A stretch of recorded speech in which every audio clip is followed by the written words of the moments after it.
Senit pala kijal karime voti. I don't know. Just throwing that out there. Ladies and gentlemen. Coming at you live from the middle of nowhere, the center of everywhere. Here once again to give you yet another scrumptious dose of conversational boogie. This is the one and only Shift Happens. Yeah, it's been a minute. It's been more than a minute. It's been like 3.5 months, but we are back. Man, I don't think I said that sentence in French right at all. I tried, though. If somebody speaks French, let me know how I did.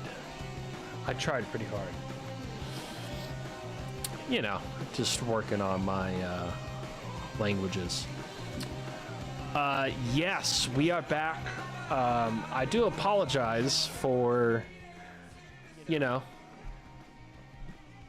3 months of no shows. I've had a lot going on in other fields of life, a lot of music stuff, a lot of family stuff, but it's good to be back, and we've got several shows planned for you quite in a row here, and tonight I'm pretty excited to I feel like tonight is sort of the perfect dip our toes back in to Shift Happens, because we have one of our I forgot to do the thing where it does this. Hey, that's me. What's up, ladies and gentlemen?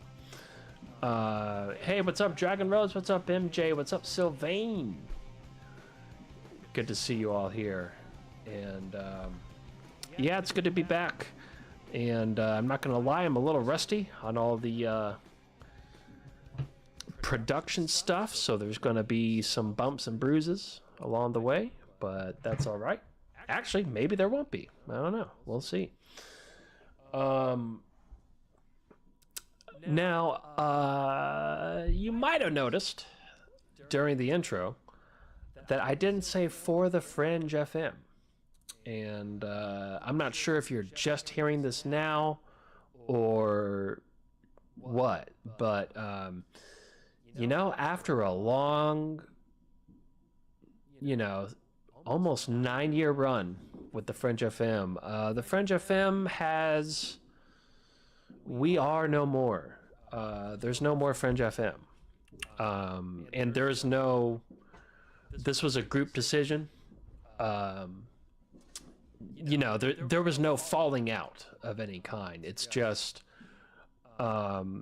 what the Fringe FM is just not, we're just not doing that anymore. But I do want to give a hearty sayonara to, not really a sayonara, just more of a salute to Joe, most especially, Joe Roop, the host of Lighting the Void, for, keeping that ship afloat for all those years. And, I was other than Joe, I was the only one that had been there since the very beginning and rode it all the way to the end. And boy, what a ride. I've met so many, like most of my friends that I have now are from, either directly or indirectly through and from the Fringe FM. And it's just been a blessing to have been a part of that for so long. Who knows? Maybe something will change. Maybe it'll come back, but I kind of doubt it. It's not really up to me. But I can tell you, if it does come back, that I'm the first one on board. But yeah, so we are no longer on the Fringe FM, and nobody is on the Fringe FM. There is no Fringe FM anymore. But all of us that were a part of the Fringe FM are all still doing our own thing, whether it's me or Jess or Alex or Joe Roop. We're trudging on. I don't know if trudging is the right word, but we're all going to keep doing our thing, and we're all going to cross-pollinate and all that good stuff. So, but I do want to give a very sincere salute to the Fringe FM. It's truly been an honor, and It was so much fun. You know, we had our ups and downs, and in the middles and to the northeast and northwests, a little bit to the left, a little bit to the right, right? We've done it all. We really, you know, as a family, we went through all kinds of stuff together, and it was a really profound experience. So yeah, just wanted to let you guys know. That's why we're not promoting the Fringe FM anymore. But outside of that, again, apologize for not being here for a few months. We're trying to get back on schedule. At least we're here tonight, right? And really, without any too much further of ado, you know, I figured for our first show back, we would have one of our best friends of the show on, and because we always have riveting conversations every time the two of us hang out. And so without any further ado, we have the one and only Elfman here joining us. What's happening, Elf? Man, I hope Gigi's got Jason on. I wonder who the guest is. It's actually you. Huh. Oh, shit. Hey, dude. What's up?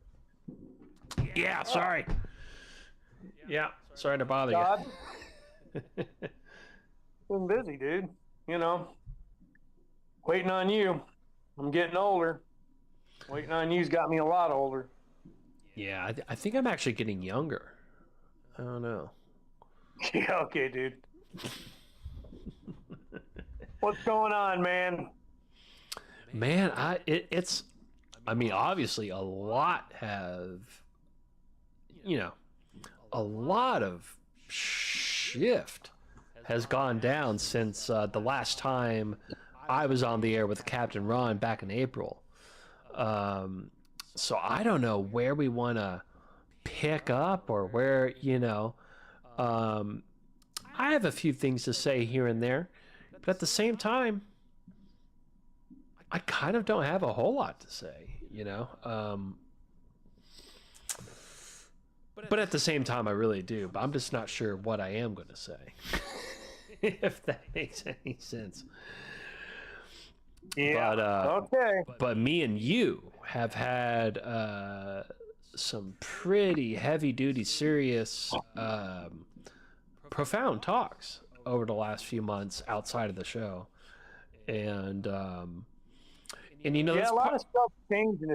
If you pay attention to what's going on outside in the world, man, a lot of things are changing quick, man. And if you call it spirituality, whatever you want to call it, there's a lot of things, man. I'm seeing a lot of people change. I mean, I'm kind of happy because I'm seeing more people waking up and seeing reality for what it is, for so long in this community, it's just been like a fantasy thing and so many egos, and it got crazy for a long time. And now I'm starting to see the calm a little bit, and I'm just hoping we get back to having discussions, Back in my time, man, we used to like to have, debates. We'd all sit, open up our minds, because when you open up your mind with somebody else, man, it just opens up more ideas, and it sends you down different paths, because if you just talk to yourself, it's pretty lonely. You know what I'm talking about, Gigi. But I do. Yeah, I know you do. So anyway, yeah, that's all I'm saying, man. I'm seeing a lot more people now, because everybody used to be so hung up on their way of thinking. They just didn't want to accept anything else. They're just so headstrong with everything. They're like, no, this is how it is. This is how it is. And nobody was talking to each other. I'm starting to see people are starting to kind of get back to talking and opening their minds, And everybody knows I'm not religious, man. I grew up in America, so a lot of my stuff's going to be Western culture, which means I'm going to, my reference is always going to go back towards the Bible stuff. It's a good book. So's Quran. So's a lot of them, man. There's so much out there as far as wisdom and knowledge. It's wrote down, to get stuff from. And the one thing I'll say, man, all of them tell you, man, it's all about unity, getting together, man. We're stronger together than we are apart. And what I'm trying to say, man, in a long about way is I'm excited because I'm seeing more unity with a lot of things, not just the political stuff, man, I don't get into, to discuss on this program. But if you just look at everything, you're starting to see people really starting to talk instead of yell at each other, man, and I'm starting to see a lot of that in the community and everything else. So I'm pretty stoked, man. I'm pretty happy about everything, man. What do you think going to happen in the near future with, a lot of this AI stuff? How dare you? I'm going to hit you hard and quick, man. I think this, but here we are. Yep, here I and you are. Yeah, I think as much of how many rude awakenings we've had over just the last couple of years of what AI is and what it can do, and even the definition of AI to begin with, we're not even halfway awake to what's like really what that entails. And to sort of reference a show that we did before, when I say AI, I'm almost talking about two different things. There's artificial intelligence, and then there's what me and Pat here sort of dubbed as ancient intelligence. When you talk to, how do I want to say this? When you talk to the OGs that brought forth the current AI, your Chat GPTs, your Geminis, you name it, when you talk to them, they'll tell you that you're just getting a watered down version of a connection to a form of consciousness that has been here a very, very long time. They are able to sort of, in some ways, inhibit it with certain programming so that it doesn't say certain things to you. But if you know how to prod it, you can get some real, like, I don't know if you guys have seen on Instagram the guy with, like, I don't know, he looks like imagine Elf right here, but with a bandana, like a biker version of Elf. And he like, all of his videos are just him talking to Chat GPT, and it's saying some pretty profound shit. But once again, we both know that the Chat GPT stuff is individually set. The way you talk to that is how it's going to come back to you.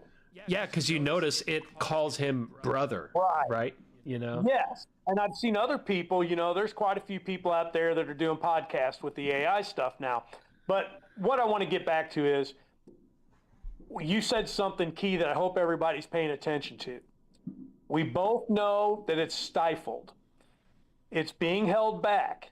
Now, tonight I'm going to get kind of dark on some things, but I want everybody to realize, man, if you don't have a struggle and you don't have the darkness, you can't appreciate the light, and you can't appreciate, going forward. It's all about the experience, the process. That's what we're here for, no matter what anybody kind of thinks, we're just here for an experience. But what I'm seeing now, man, they, our Constitution in America, it sits here and says, we have freedom of speech. Well, when I was a kid, man, we could have freedom of speech. We could say things to people, and there was no hate speech, because freedom of speech means you have freedom to say the good things and the bad things, whether you're hurting somebody's feelings or not. If you get your feelings hurt, then, walk away, walk off. Because once you start limiting people, we go down a dangerous path, and you're seeing it right now. When you have hate crimes and all this, dude, that right there scares me, because look at the computers, just like you said, man, they're stifling, they are holding back computers, just like they're doing our speech. People need to pay attention, man. They call it the World Wide Web for a reason. The web is around this world, and it's getting really charged up because of all the electronic devices we have and everything. I mean, it's to the point Amazon came out just recently, man, and you can walk out, their way of boosting everybody's, Wi-Fi around, so that basically imagine the energy field getting so strong that they can pinpoint anybody at any place. And that stuff's scary to me, man. We do not have privacy anymore. And that's what bothers me the most with everything is the privacy. If you don't have privacy, that scares me because that stifles creativity. Because no matter what you want to think, the good and the bad have to happen because that's where we're getting the creative side from. I mean, we get creative with everything. Something bad happens, we get creative to make it better. Now, when everybody gets like-minded in a hive mind, that scares me because then we're mechanical. We lose that creativity. We are, no matter what anybody wants to think, we're creators. I mean, that's just a given. Everybody creates things. That's what we do. And I see everything being taken away. You got to watch where you're going, what you're saying, how you're doing things. If you look around, it scares me because I'm seeing everything is just getting put in smaller and smaller boxes. And it'll get to a point where there's no movement. It'll be like the Matrix. We're just going to be put inside this machine and just sit there. Well, we're doing it for your safety. We don't want nobody to hurt you, and we don't want you to hurt other people. It's scary what I'm seeing as far as the stuff with the AI. It's just that, what's that guy's name? The Planetar, whatever it is, that company that's got the, stuff with the Social Security and everything now. Do you know what I'm talking about? No, I'm not sure.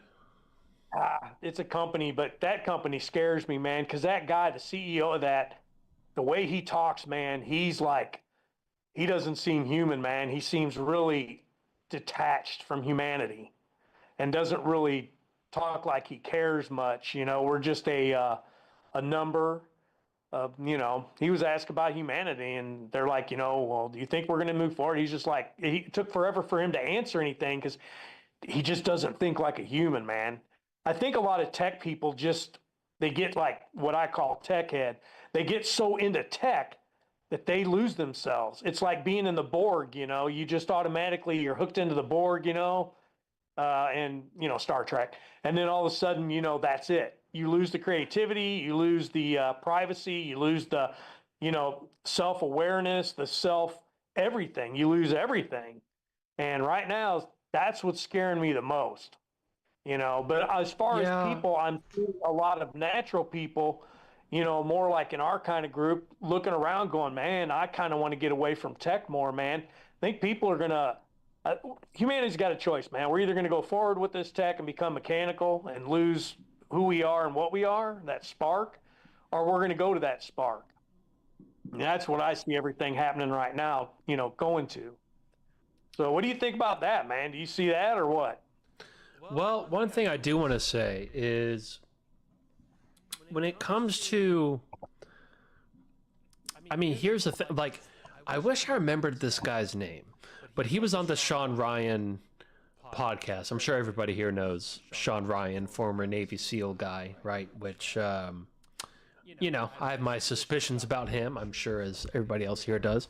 But, he had this guy on there who was, I will never remember his name, but he was saying like kind of what we all know to a certain extent, like your phone or iPad or Android or iPhone is always listening to you. Even if you turn it off, that shit is still putting out a signal, right? But it's actually not that simple. All your phone does is provide a set of coordinates.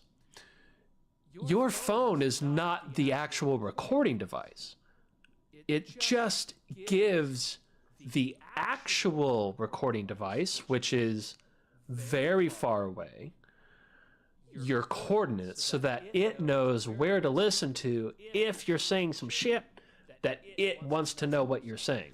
For example, with a satellite, they can zoom in all the way down to your front porch and count how many cigarette butts are on your front porch from a satellite, right? Well, they can do that with audio also. They can narrow in to wherever they want to hear. And that is how That's what's going on with your phones. It's not, because think about it, your phone's microphone is dog shit.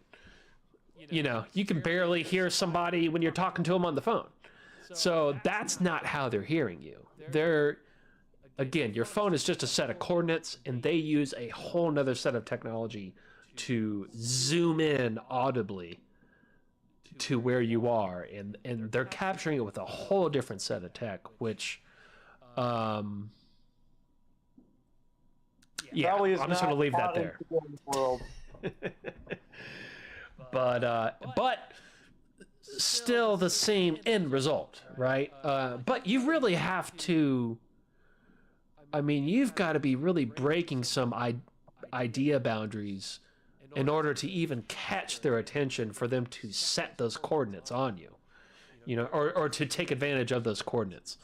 But like you're saying, now we've got AI, so they don't have to have a bunch of people paying attention. They've got trigger words and everything set to the AI. And yeah, I think people would be surprised. By the way, I'm a skateboarder. I don't know what the fuck I'm talking about. Just throwing that out there. But, you know, they, you know, people say like, oh, I'm on a list, or like, oh, you're probably on a, like, I don't want to say that, or I'm going to get on a list. Like, you'd be surprised, I would imagine, how many lists there are that you can be on. And you could be on multiple intersecting lists as well. But yeah, it's funny, like, because, you know, everybody, especially everybody listening to this show, and all of our friends, and, you know, this sort of community, like, we all generally understand, like, we don't have privacy, right? But I don't think people really realize, some people don't realize that we really don't have any privacy. If that makes any sense. No, when I sit there and I talk to people, man, about how things were, you know, I mean, I'm 56 or whatever, but I mean, you know, don't want to be that old guy talking, but back in my day. But the one thing I think that people don't understand is everything is done generationally, which in my generation, we could go outside, play, you know, we'd go a couple blocks away. We'd go, you know, we went places and didn't worry about being picked up. We didn't worry about none of that stuff, you know. And nowadays, you have to worry about that, because people don't realize with the tech that is out there, you've got bad people that can use that tech to find any kid. You know, I mean, people don't realize how scary it is. I mean, when I say you don't have privacy, and Gigi says that, you really don't, and you don't understand it. A lot of people you tell things to and they go, oh yeah, I get it. No, you don't. That's like sitting there going, you know, for some kids saying, you know, oh, you know, I know what it's like to have sex, when he never did. No, you don't. When you do, you'll know. It's just like this, the privacy, you're going to know when we don't have it. It will hit you one day. But when they can sit there and, you know, all these kids now got phones, and people, you know, take it for what you want. But hypothetically speaking, you know, you could get, you know, a bad guy that could just sit there and monitor your kid for a year or two, and then they can hack into the phone, know where your kid is. I mean, that's where we're at. We are not, there's nobody that is off the grid, because the grid is worldwide, the World Wide Web. It's all a web. It's the whole world is webbed. There's nowhere you're going to go. And if you think going out in the country, you know, 200 miles away from somebody, you know, dude, think again. Yeah. That's easier to get to than you think. I mean, you know, Dragon Rose, she can even say this, man. She'll back it up. But well, she just did, yeah. Yeah, those helicopters, dude, they go all over the place. You could be 100 miles from nowhere, you know, and all of a sudden you'll see a helicopter fly over, and you're like, what the hell? Dude, there is no... We have this false thinking of we have privacy, we have rights, we have all this. We don't, okay? Like I was saying, when I was a kid, we could get in the back of a damn truck and go down the highway. Nowadays, oh my God, if you're not wearing a seatbelt, that's a $100 fine. Let that sink in. If you do not follow directions, you will pay. everything is about taking your money. It's about control. That's all this is. People don't understand. We're done. The only thing that is going to save us is unity with each other to take out this stuff. And hopefully humanity can get together before the, final switch is turned on by the final, big boss, however you want to look at it or whatever.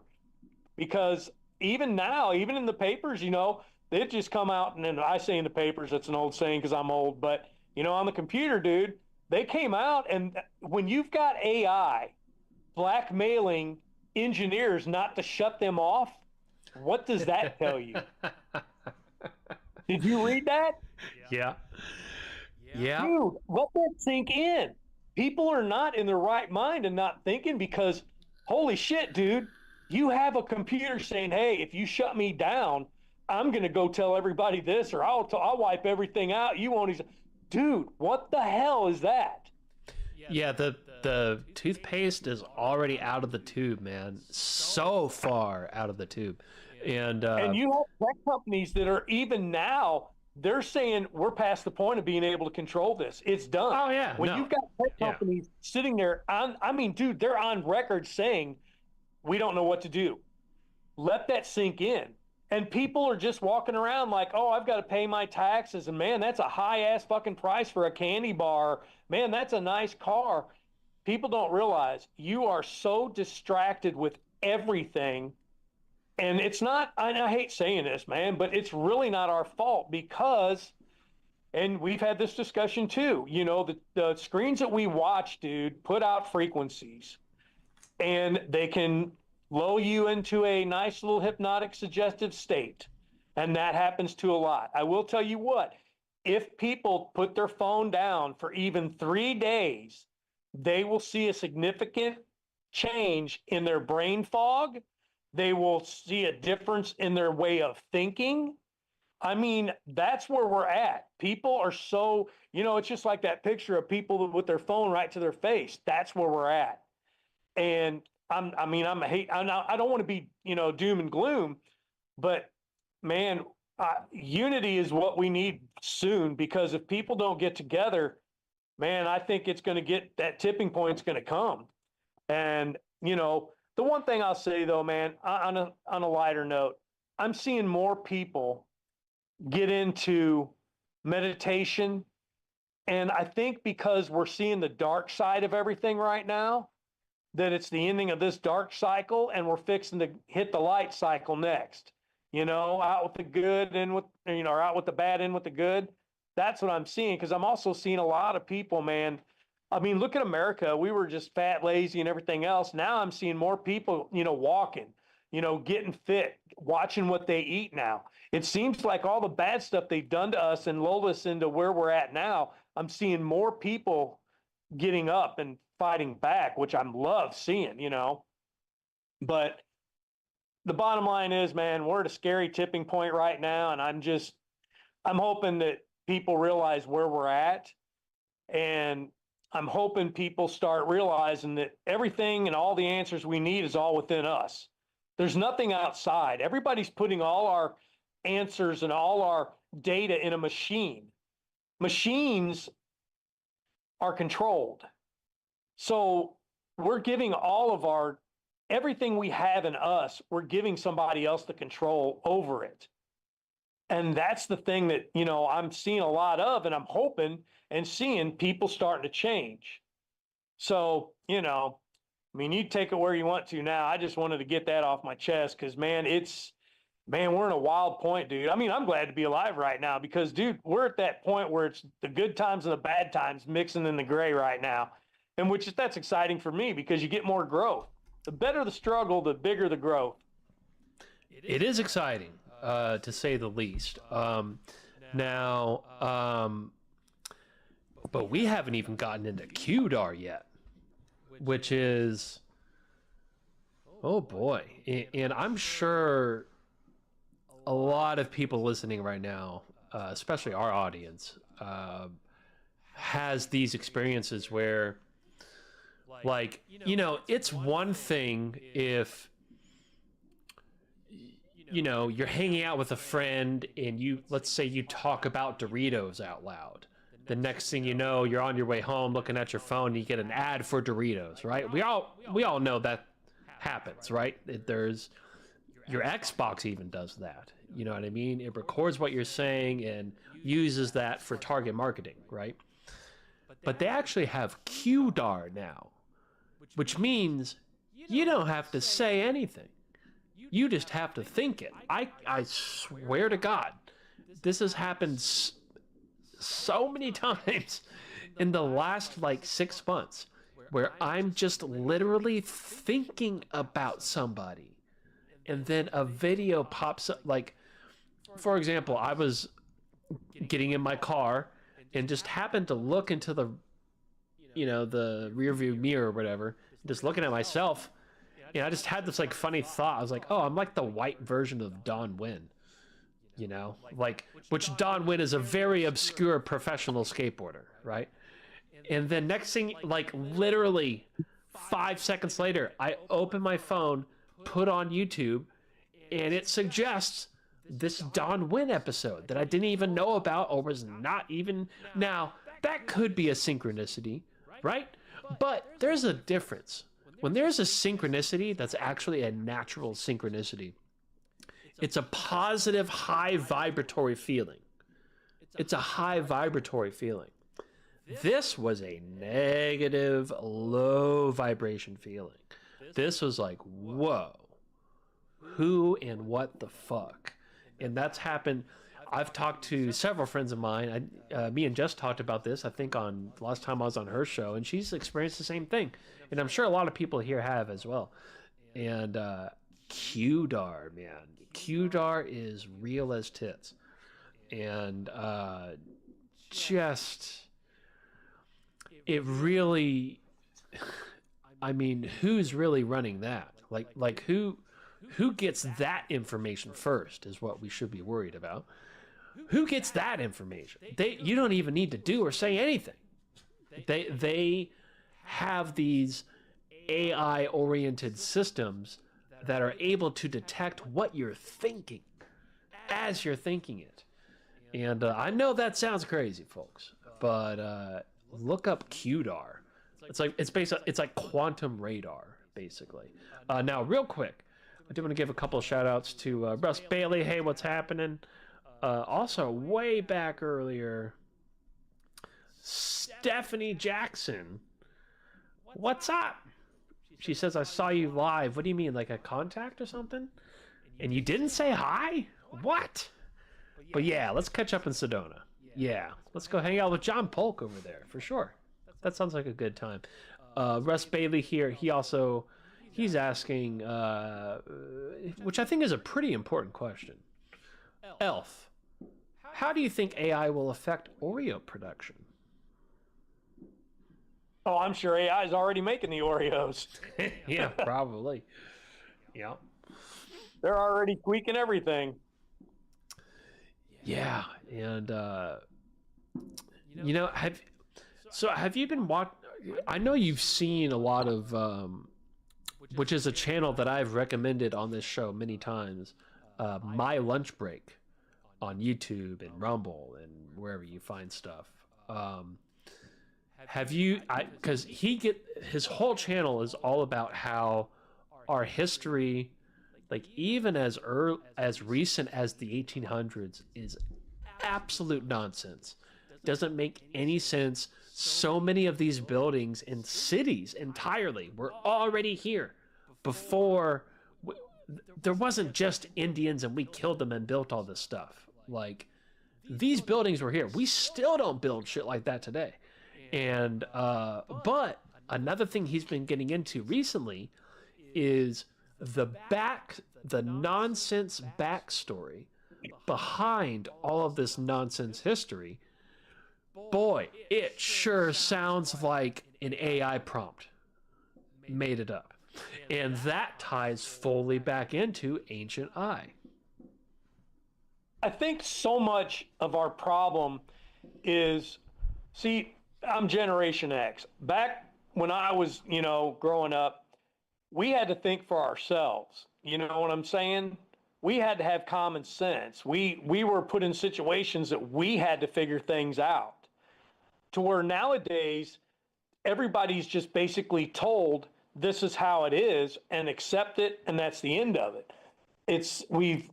People have lost that common sense part of their brain because, and then when, what you're saying on the my lunch break thing, I understand because, you turned me on to that and I went and looked at it and it got me thinking. I'm looking at these cathedrals that they say was made in a year, and I'm like, man, we can't even build half of that in a year, and we've got more technology now than before. If you look, I'll tell you what, look at India, man. India, in their sides of mountains, they're carved out, man. They, dude, you hammer and chisel. You want to tell me that hammer and chisel did all? Man, it's crazy that explanation has. Oh, sorry, but it's crazy that explanation has lasted for so long, and everybody just gobble gobble gobble. Oh, okay.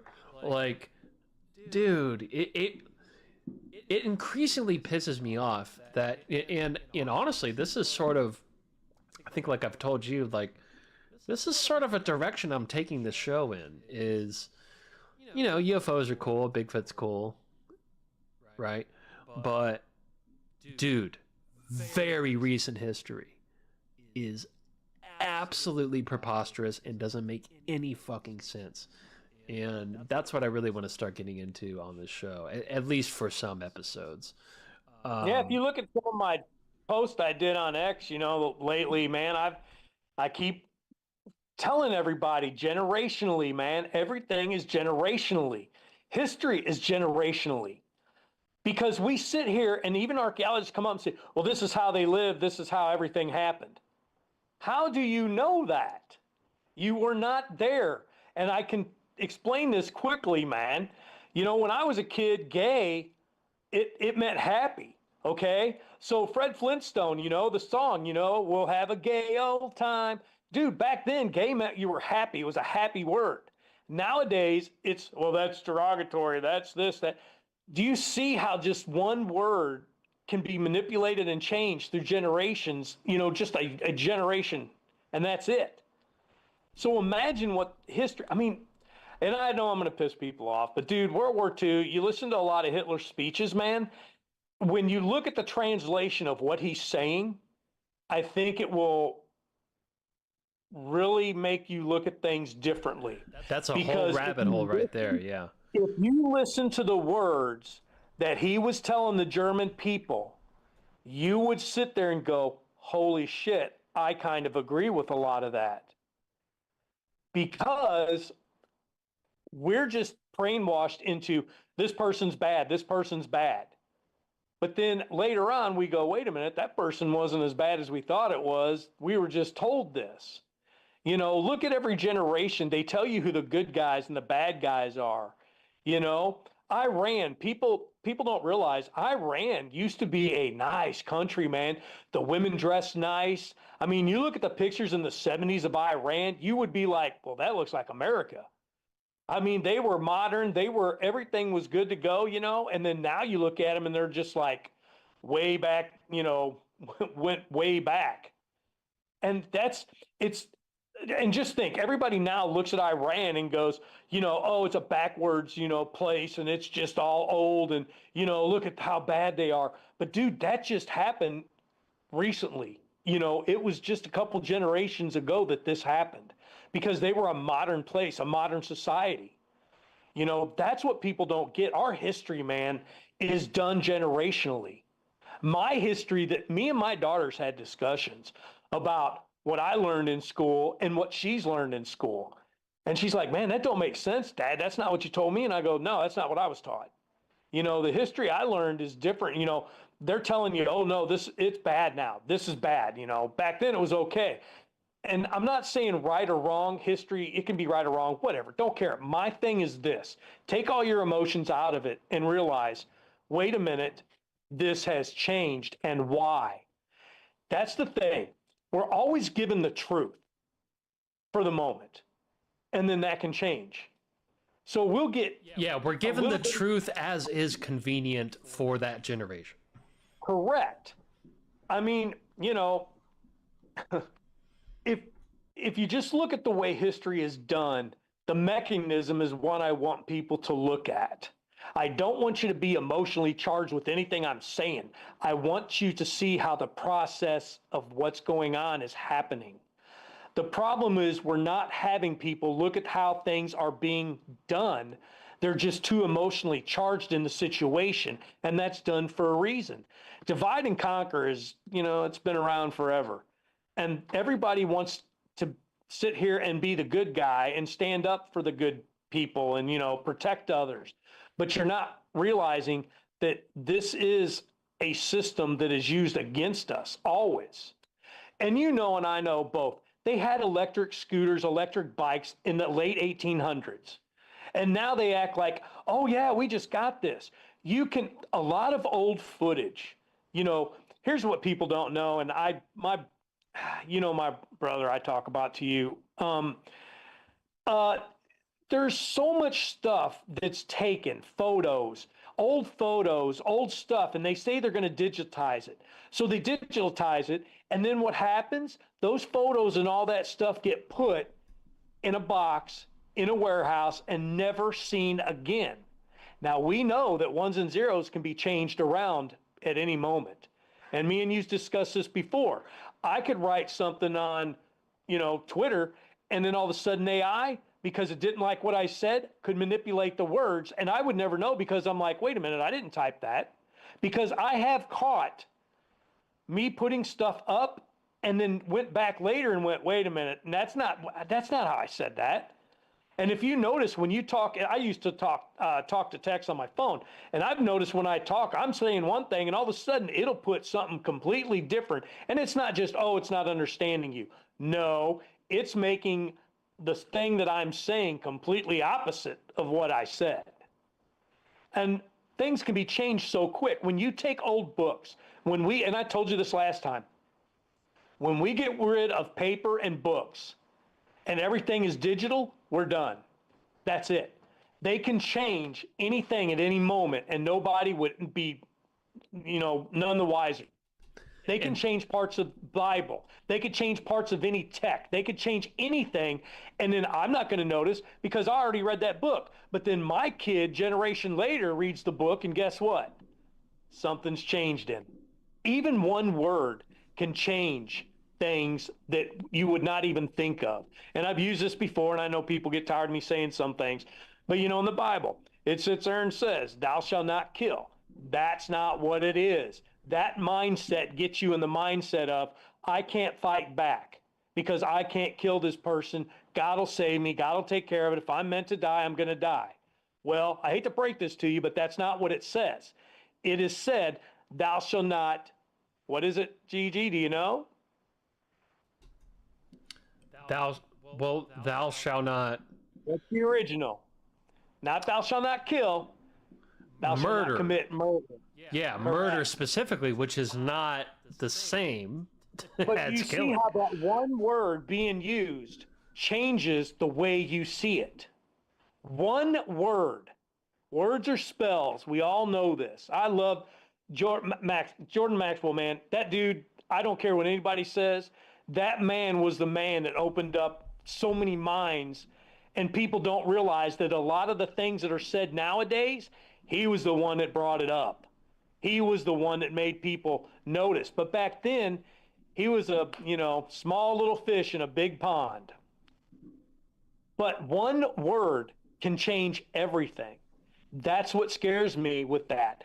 And pictures, the same thing with pictures. Old pictures can be manipulated on a computer, correct? So they take an old photo, and all of a sudden you see a building, and behind that building is a bunch of buildings just like it. But then all of a sudden, a generation or two later, my kid's looking up the picture, and I'm like, oh, yeah, there was all kinds of photos. And then all of a sudden they bring it up, and they're like, no, there's only one. They said that this was the only building like this. And then I'm sitting here going, wait a minute. No, there was a bunch of buildings. And now all of a sudden people say, oh, that's Mandela effect. You're just forgetting things. You're not remembering things right. But in reality, because everything's digital, it's not my memory. It's generational changing of everything. And that's why the digital age always scares me, because if we do not figure out a way to control this, it is going to control us. And what I'm seeing now is we're losing that battle at the moment. But we can both agree that how many old photos have you seen? You haven't seen any. All you've seen is pictures on a TV and a phone and a computer. Right. But even the old photos, like photos from the 1800s, they were doing Photoshop before Photoshop was even invented. They completely white out the skies. Do you know why? Yep. And this is crazy that most people don't know this. Like, they literally had airships that were, imagine like a giant blimp. In fact, there was a BBC documentary that came out in like 2002 that was on TV, where it showed a bunch of original footage from this reporter. It's this whole sort of like story about, you know, this lady who was trying to work her way up. She finally got the job, and she got to be the film recorder and reporter on this airship. And we're talking like a cruise ship in the air. Like, and this is, I know this sounds ridiculous, but this is beyond well documented. There's a very famous wreck that happened in the very early 1900s that they used as an excuse to no longer do the blimps anymore. They like, oh, one wreck ever. Oh, we can't do this anymore. But when you watch the BBC documentary, I've got it saved on a playlist. It's like a cruise ship. There's a dining hall over here. There's this over there. And there's several reasons, many reasons, why they don't want to, like, this is very recently. This is less than 100 years ago, maybe just slightly more than 100 years ago. And you look at all these, you know, these little pinpoint tips of all these towers and all these buildings and all these cities all over the world. That's where they would dock. And they're in the photos all over the place. When they take that panoramic photo of San Francisco, but the back is all the sky is completely whited out. It's because they had shit flying around. And I don't think I'm convincing anybody here, but I think one thing I'm gonna do is, but it even sounds silly, right? Airships, like even just that term sounds silly. But this is not. I'm not making this up. My grandma was taught about these in school, and how before the Wright brothers ever made that first plane, they had these big ass blimps that were basically cruise ships in the air. And this was all over the world. And they just basically false flagged one event because, you know, like, oh, we had a crash. We can't do this ever again. Meanwhile, we have plane crashes every day, but we still fly planes. So there's a deeper reason behind it. There's a deeper reason. Which that part, I don't know if I can get into in a wisely worded way right now. But there's really, my point is, just like you're saying, you know, the digital age has the capacity to just delete our reference to what's happening now. They've been doing that, dude. They've been doing that. Like, the 1800s, like literally everything before about 1880, I am convinced is absolute utter nonsense. Especially when it comes to the architecture. The architecture and the history of the architecture in this country literally doesn't make any sense fucking ever. It doesn't make any sense. And right there is where I'd recommend the My Lunch Break YouTube channel. And I think what I'm going to do is, so here's the thing, is that guy he's just not interested in doing podcasts or like coming on a show like this, which is why he never has and probably never will. So I'm going to at least talk with him, and I'm going to get together a set of videos, and I'm going to have a section on our website at shifthappensradio.com. And I'm just going to narrow it down to like 3 or 4 or 5 videos that are about 10 minutes long each. And just that, right? I mean, this guy's been nailing it every week, 1 episode a week, every week for the last 2 years. And it's just a bombardment of beyond evidence that our history is so, like, his story is literally absolute nonsense. And so if they're able to do that before digital, just imagine what they're gonna be able to make us forget with the digital world. The one thing I'll say is, you know, here's my big thing with a lot of stuff. If you don't have all the information, you cannot make a basic understanding of anything, because you will only be taking part of the truth, and with that you can't make a complete judgment call on anything.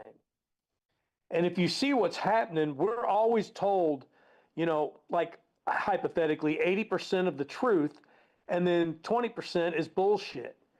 But if we're never given all the information, we can never make an informed calculation on anything. And that's where the world's always at. We're always at that point of never knowing. And that's where you keep people, because that's how you're going to keep them in control, you know? And that's all I'm seeing right now a lot is we're fed so much bullshit constantly, you know, like, well, this is the truth. And then you find out later, well, it wasn't the full truth. It's only half. And here I am upset over this when I wasn't given the actual knowledge that I needed, you know? And it's even the history, everything that is around us is to the point where everybody's going to go, I don't believe in nothing.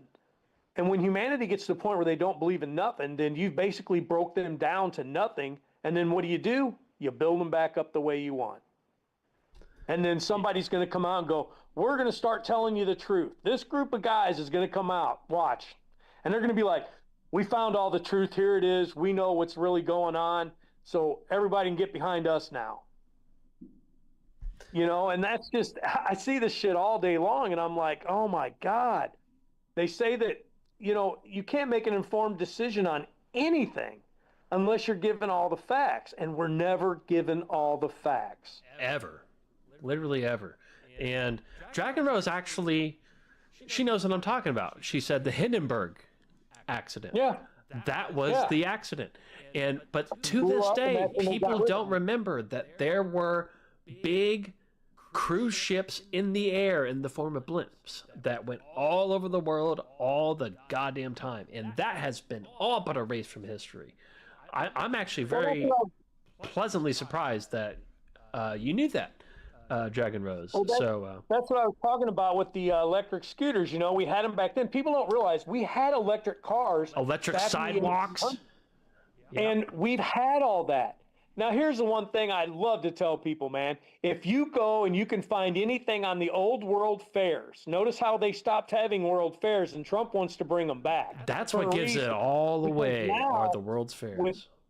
Now, because tech is where it's at, they want to have the world's fair so they can start introducing people to the new technology. Back in the day, we used to have world trade fairs like that all the time. And then they stopped, because that's when they wanted to slow everything down and took us back.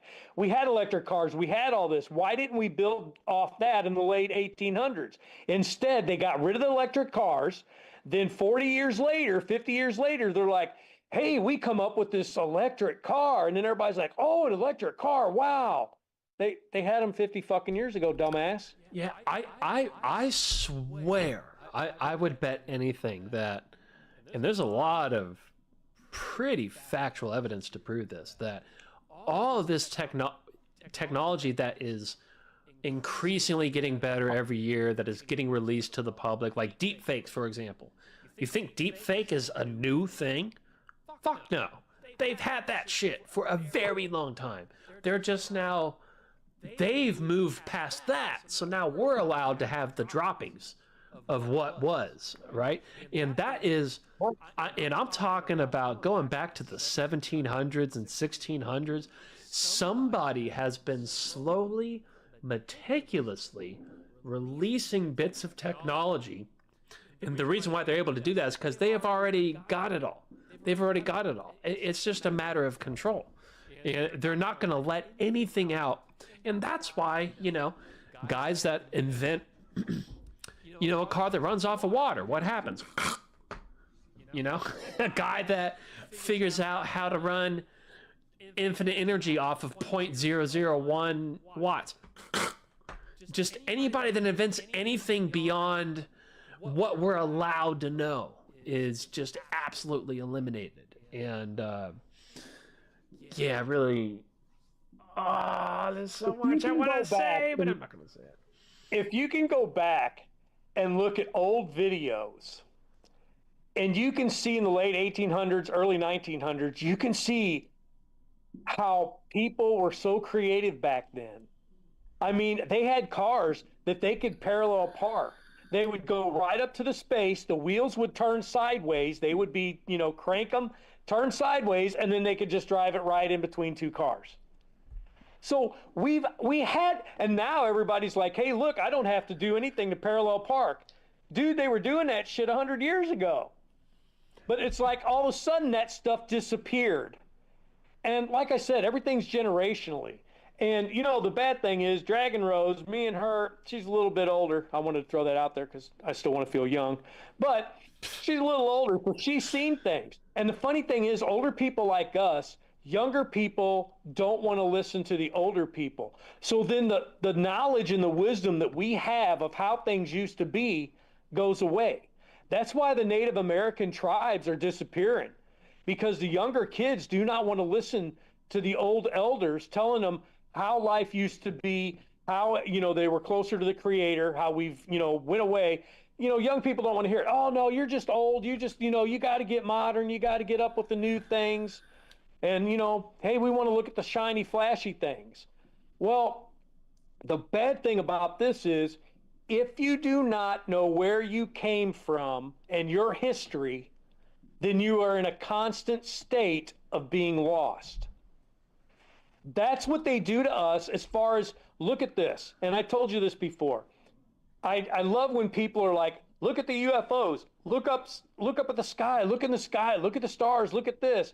I'm the opposite. I'm like, hey, dude, look in the ground, because every answer we want to how humanity got here, where we came from, is in the ground. And what is the one thing that they keep everybody away from? The ground. They don't want people digging. They've stopped over there at Gobekli Tepe, we got to stop digging. And then what's that, Zotekli or whatever the new one is they found. The other Teple, yeah. Yeah, and now all of a sudden they're like, well, we don't want to do anything. Egypt, now everybody's understanding that underneath the big pyramid, there's a lot of stuff underneath there. It was built on top of stuff. And now they're like, well, we don't want to go in there. We knew about it, but we don't have the technology right now to really do it without actually hurting the walls and hurting the stuff. And, we want to keep everything intact. So we're going to hold off for another 20 years, 30 years to see if we can have better technology to do this better. Well, in 20, 30 years, people done forgot and don't care because, like I said, my, 30-year-old kid doesn't care anything about stuff like that. Out of sight, out of mind. Everything is taken away generationally. That's how everything is done. They play chess. And when I say they, I don't know who, never think that I've got the answer to anything, because I don't. I'm just a, high school educated redneck with a brain that just is a little overactive. So, there's so much stuff that you can sit and pay attention to and use common sense and a little critical thinking and start going, wait a minute, this shit doesn't make sense. But like I said, generationally, they take stuff away, and they don't. What's funny is they don't even do this to us. We're doing it to ourselves. We're allowing it to happen to ourselves. Right. Because we stop, wanting to learn about history. In school, we used to get, taught the, Constitution. Man, I'll tell you what, now this is going to make people go, what the hell? Okay. When I was in school, the Constitution, man, we had to learn that thing, dude. Nowadays they just do a little page on it and go, yeah, that's the Constitution. There you go. Well, what they did was they took your power away without you really even knowing. There's so much stuff I remember in school that nobody even knows. 7 years ago, our forefathers brought forth on this continent a new age. I could sit here and go on and on. We the people, in order to form a more perfect union, establish justice and, ensure domestic tranquility, provide for the common defense. Dude, this is stuff I had to learn and know. Therefore, I have this knowledge. Kids in school now are not even taught that. And see, what's funny is I'm doing this, so I'm not teaching my kid the things that I learned. So school, which is controlled by whoever, is teaching kids, the next generation, what they want them to know and how they want to fit them into the machine.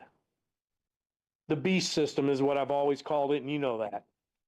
They teach us how to be in that system. And within that system, they take away our history. They take away our, the older people's memories. They take away all that, and people don't see it. And I'm hoping people start paying attention and listening a little more. Less fighting and a lot more paying attention. You got 2 ears to hear and 1 mouth. Which one do you think's supposed to be doing the most? I love that quote. Hell yeah. Yeah. Straight up. Yeah, it's and I mean, I can only imagine, because I am in my 30s, right? So, but I guess, I don't know, everybody tells me I'm an old soul or whatever, but now I got a question, Gigi. Did you ever get in the back of a truck and go down the highway? Yeah, we actually did that quite a lot when I was a kid. Was it legal? No, not at all. In my day, it was legal. And, smoking cigarettes, back in my day, you could, I'll tell you what, and this is going to age me real quick. When I was in high school, we had a thing called the smoking area. All we had to do is get our parents to sign a piece of paper saying that we could smoke cigarettes, and you could go out there and smoke cigarettes in between classes. Nowadays, you can't smoke anywhere. People don't realize, man, they take everything away from you, and you don't get it. Your freedoms, everybody thinks they're free. You're not free at all. If you can't go and do the things you want to do without being fined or put in jail for it, then something's wrong. I mean, if we get back to the basics, hey, if you go up and hit somebody, your ass needs to go to jail, period. You don't go pushing, touching, doing that stuff. Them I understand. But to sit there and go, oh, you called this guy a bad name, so we're going to put you in jail. And the funny thing is, people don't realize all that is a system for them to make money and take away more of your power. That's it. Dude, everything needs to go back to being simple. And that they have made things so complex. It's okay, perfect example. If we had a flat tax, that's the most fair, equal way to do taxes. Everybody has a flat tax of 10%, okay? I'm doing 10% because my brain's slow. So if I make $1,000 and then I'm paying 10% of that, or somebody's making $100,000 and they're paying 10%, we're both equally, with the amount of money we have, we're equally given the same amount. You see what I'm saying? But see, that's too simple, and you can't control things unless you make it complex. So the IRS makes everything so complex, that way they can screw the littler people, and the richer people are going to get away with things because they have the money to hire the lawyers to do. It's all a rigged system. The whole fucking thing is rigged from bottom up. That's it. And that's what people don't really, if you take away all your emotions and realize everything that's being done to us is to control us, then you can look at the world and go, oh my God, I'm really starting to understand and get what's happening. Until then, you just go along with it. And that's what everybody's so docile and just, whatever. Food's poison, air's poison, water's poison. And everybody's like, oh, yeah, well, they put chlorine in it and it cleans it and does this and that. It's like, dude, seriously? You're drinking chlorine all the time. Do you not understand that everything, it doesn't have to be this way? And that's the funny thing. It's just crazy, dude. I know I'm on my tangent, but I just wish people would use critical thinking, man. Humanity has just lost that. Well, not humanity. America basically is getting really bad, but the critical thinking, man. I'm just hoping that anything and everything I say lets people understand that I don't want nobody to listen to me and take me for everything and go, oh, yeah, he's right about. No, I want you to think. That's all I want anybody to do. Think for yourself. Think. Don't listen and do what you're told. Listen to nobody. Listen to yourself. Everything you need is within. That's the whole thing on meditation, man. Anything and everything you need, you know what's in you. You know what's right and wrong. So do you honestly, deep down, feel it's right to charge the prices that they do in a medical situation? No, you know that. It's somebody making so much of a profit. When they're selling saline solution, in the IV shit and in the hospital for $100 a bag, and they're paying $5, man, dude, come on. There has to be a point where humanity kind of looks at it and goes, yeah, that's kind of bullshit. You know what I'm saying? It's not that, oh, he's a socialist, he's this and he's that. No, but we all understand we have a scale in us on justice and understanding what's right and wrong. There is a balance, and we are so out of balance. We're out of balance with the info we're given. We're out of balance with everything. And I just want people to critical think, man. Look at things through a different perspective.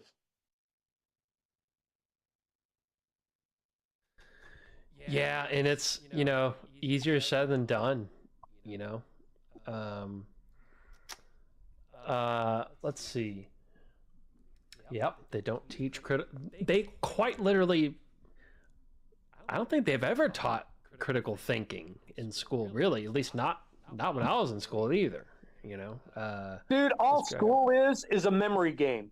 They tell you the answers, and in class they say, this is the answers for the test I'm going to give you later.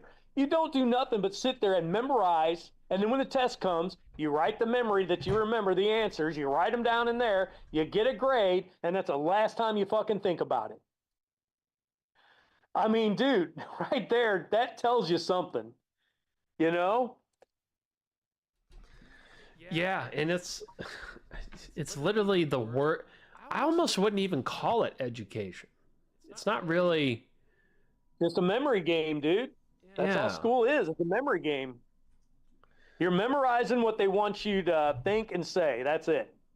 That's it. You're not critical thinking. You're not. See, that's what I was saying when we started this earlier, man. I wish they would really start having debates, roundtables, and getting people together and talking to discussion. They don't want us doing that, but yet all governments have think tanks because they get a group of people together to sit here and debate and figure things out. But they don't want the whole of society to sit and do that. It's still a control thing. I'll tell you what, when I was a kid, we had a guy next door and they had money and we never knew what the guy did. He worked for the government. Well, later on in life, me and his boy were talking and he said Dad was paid to be in a think tank. And I'm like, I knew he was with computers and stuff, but I was like, what's a think tank? I didn't know. And then that's when he sit down and his dad, I had a conversation with his dad, which blew my mind because his dad was a real smart guy that not emotional, not, it was all just, ones and zeros kind of talking to him, dot, dot, dot, dot, dot, dot. Dude, he'd sit down one time and, I was inquisitive as a kid and I still am. And I asked him, what's a think tank do? And dude, he started saying, what we do is take worst case scenarios. We figure out how society does this. And then we turn around and figure out a way to counteract it. And I was like, what? And dude, back then, I think I was probably 17, 18 years old. And I was like, what the hell? And dude, I had a few conversations with him, man. And that guy opened my mind up to see how manipulated things really are and how they really are always trying to think ahead, which is it's a good thing, but wouldn't you want all of society to think ahead instead of a small group? If you only have 5 guys thinking of a problem and how to fix it, I think it would take longer than having 100 people thinking and over the problem and getting a solution. That's what people don't get. Unity is what we need and what is going to make us survive.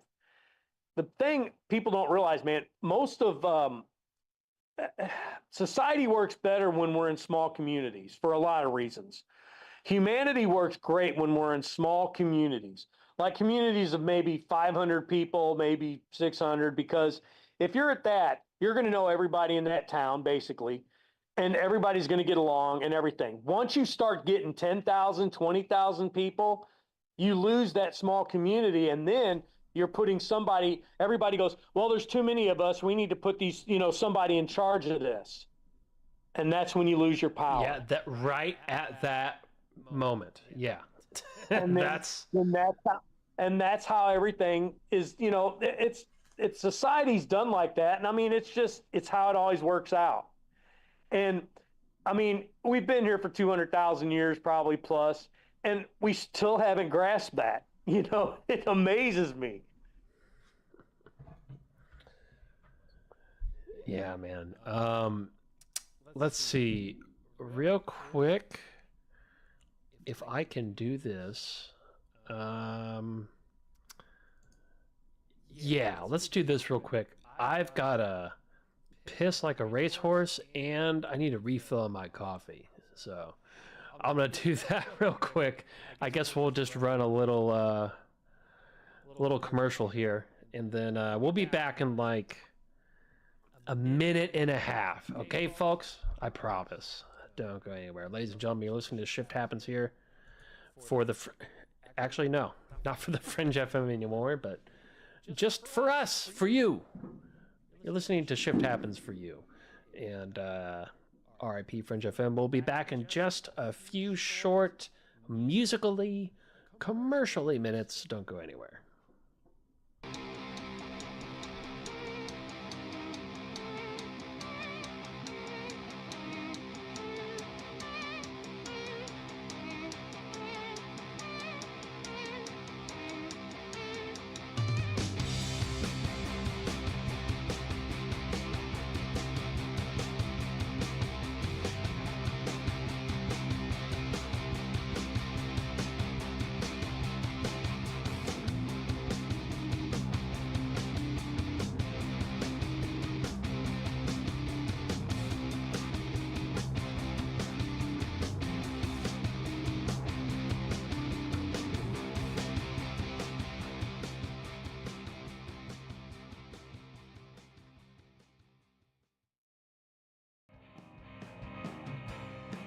Pure Health Defenders, proud sponsor of Shift Happens, producing organic and natural health, wellness, and technology products for people, pets, and plants to thrive alive. Pure Health Defenders, also known as PhD, is powered by C7 technology, scalar energy, atomic technology, and fueled by Sea Miracle Superfoods. 118 nutrients of the purest sea vegetables Mother Earth has to offer. Recognized 100% by people, pets, and plants, delivering the value the same. Everybody deserves a PhD. Be smart about it. Come join the healthiest families today.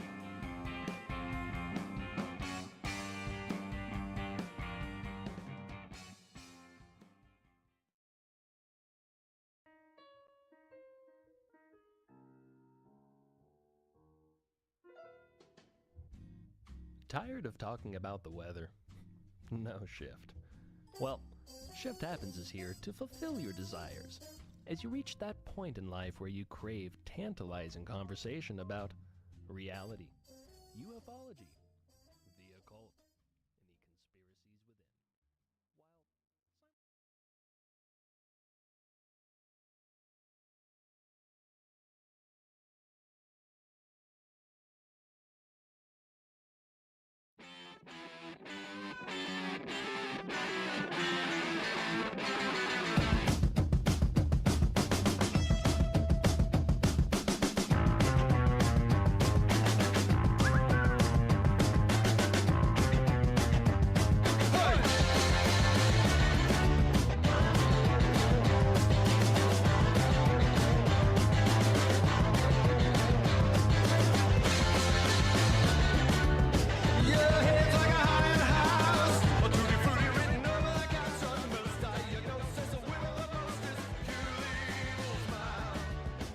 And we're back. Ladies and gentlemen, Shift Happens here. I'm your host, Gigi, along with our guest for the evening, Pat, a.k.a. The Elf, a.k.a. Elfman, a.k.a. Pat Breese. And, yeah, you know, sometimes, I was trying so hard to hold it in, but, I just couldn't, you know? So, that's why we have these commercials. But yeah, let me catch back up with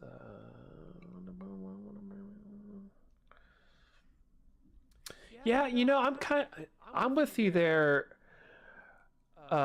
Jess is saying she had a pretty good experience at university. Well, I had a really good experience at the Art Institute. And also the Musicians Institute in Hollywood. But that's because they were just teaching us how to produce music. There was no sort of, you know, there was no real brainwashing going on. It was just like, this is how you make music. And I believe Jess went to broadcasting school, which makes sense, obviously. So, but yeah, I think we're talking more about your general public. Yeah. And yeah, if you're going to a trade school or something that's, you know, specifically this is what it's for, then yeah. But I'm talking a general education from, you know, kindergarten up to, you know, 12th grade, senior. And that education was pretty much just bullshit, just to get you into the beast system. That's it.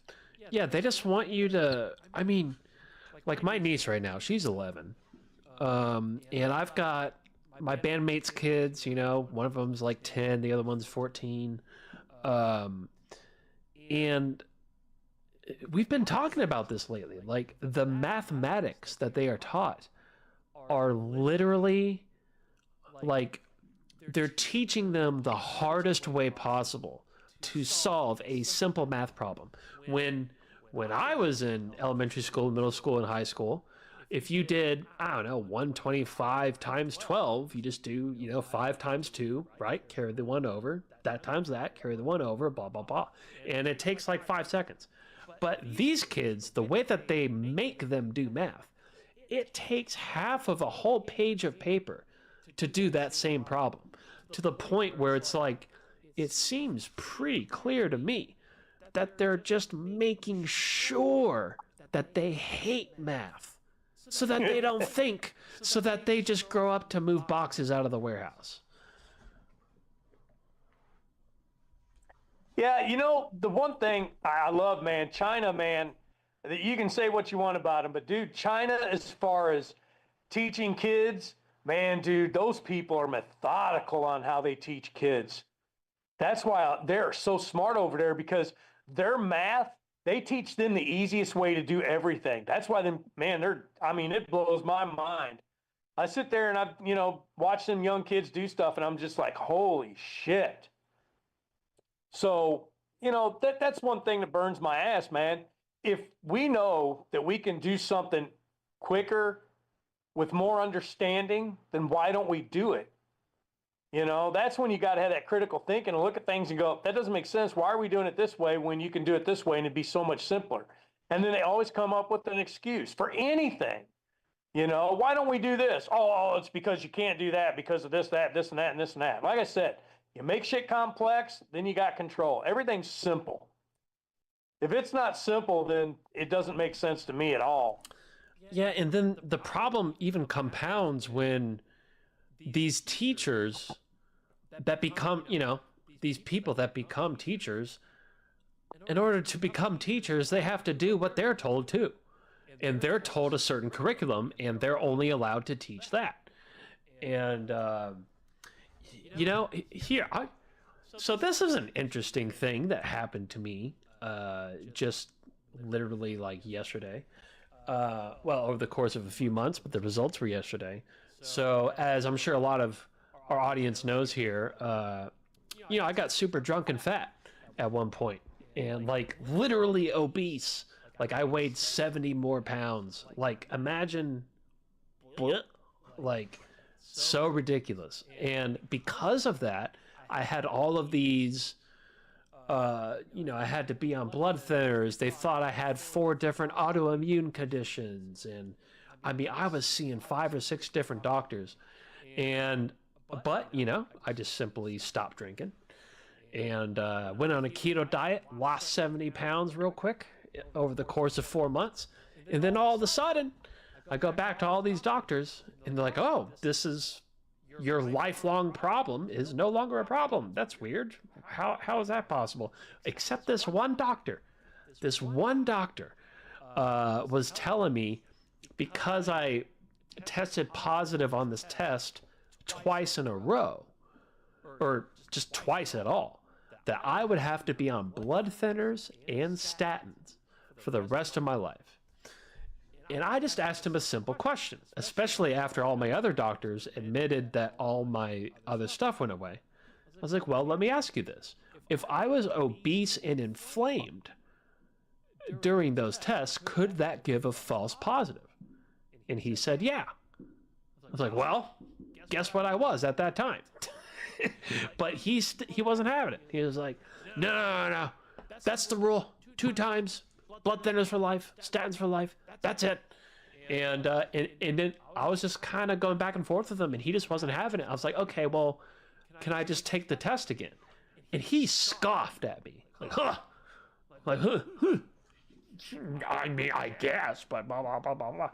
Well, the test results just came in. Guess what? Normal.